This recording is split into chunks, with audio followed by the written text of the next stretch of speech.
Good evening and thank you for joining us. The Ford government has extended the stay-at-home order for an additional 2 weeks. It's also introduced new restrictions on interprovincial travel and outdoor gatherings.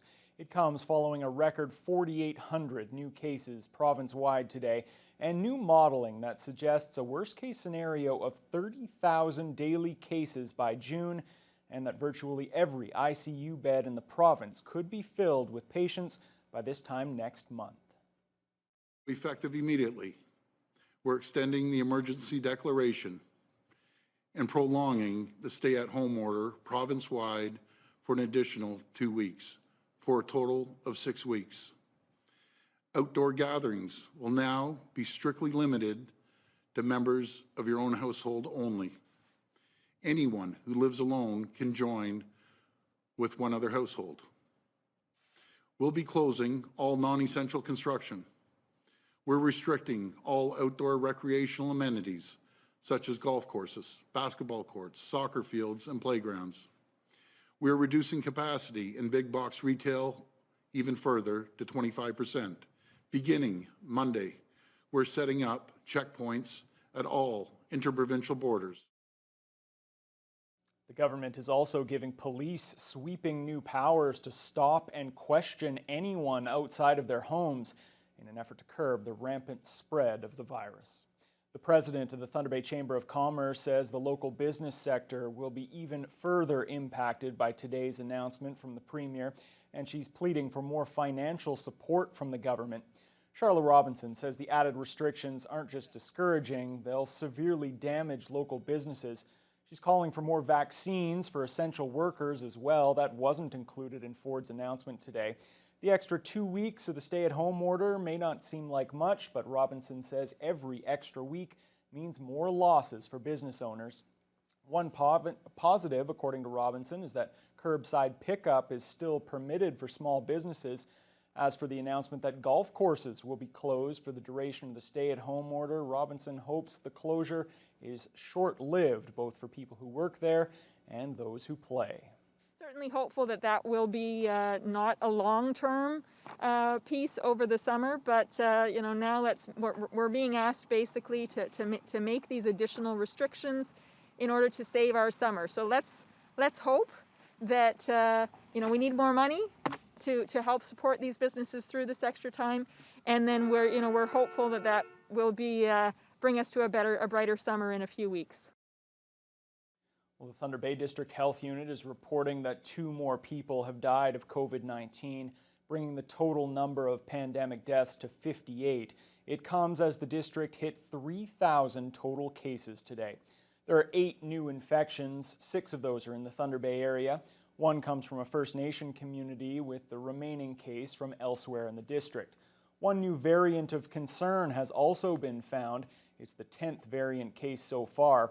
One of today's infections is related to travel outside of northwestern Ontario. There are 4 household close contact cases.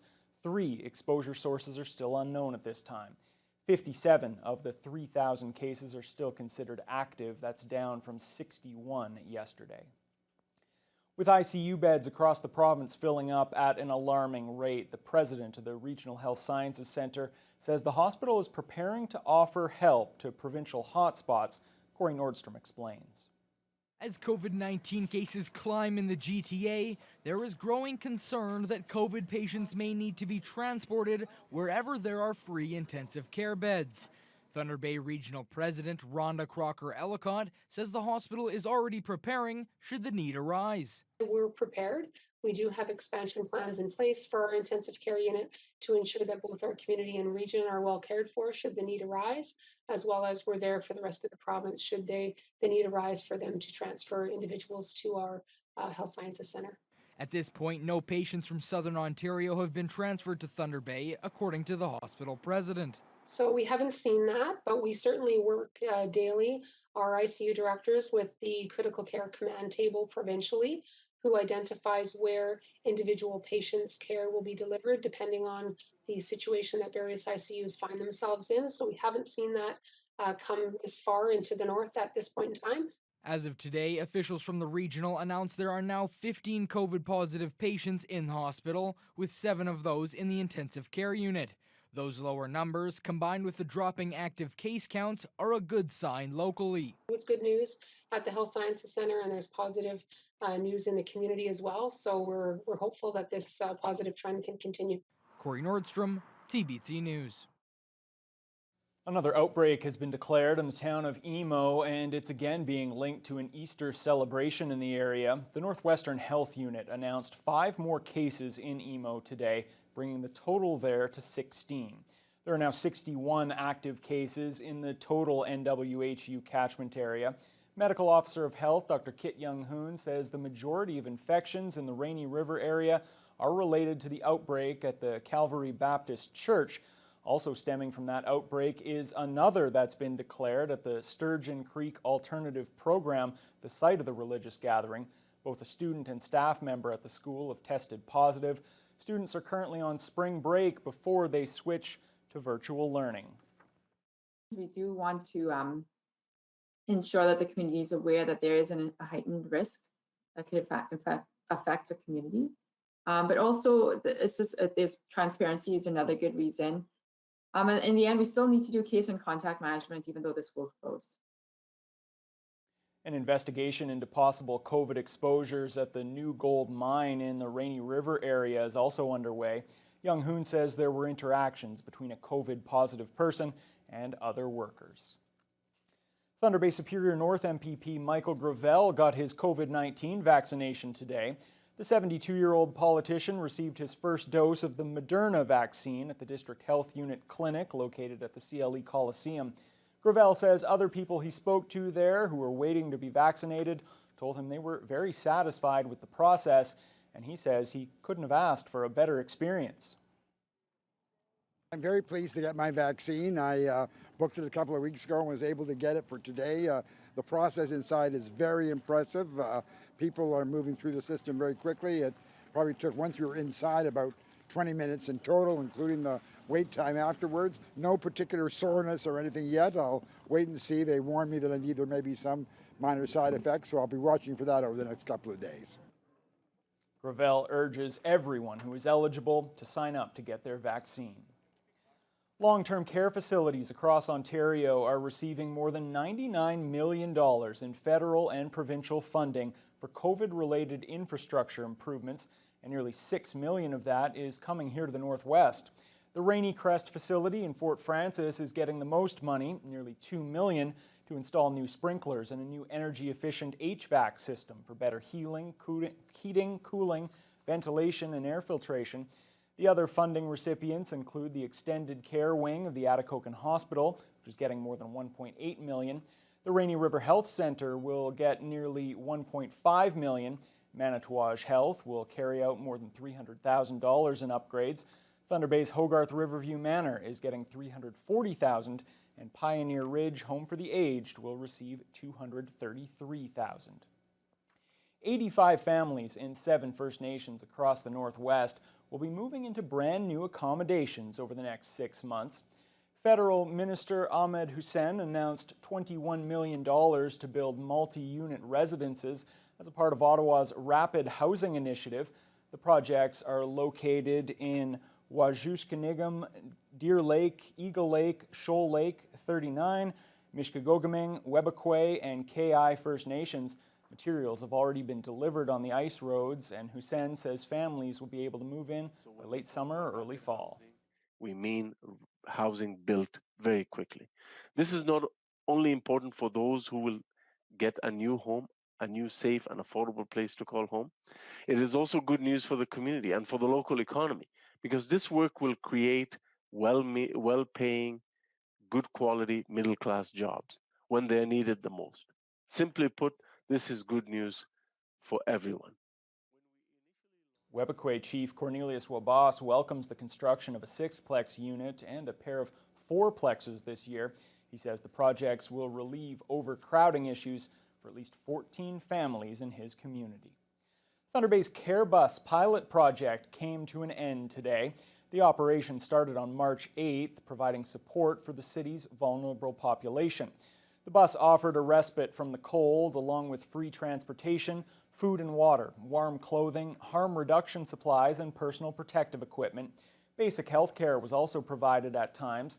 The service was recommended by the Not One More Death group and was implemented cooperatively through the city, Norwest Community Health Centres, and other partners.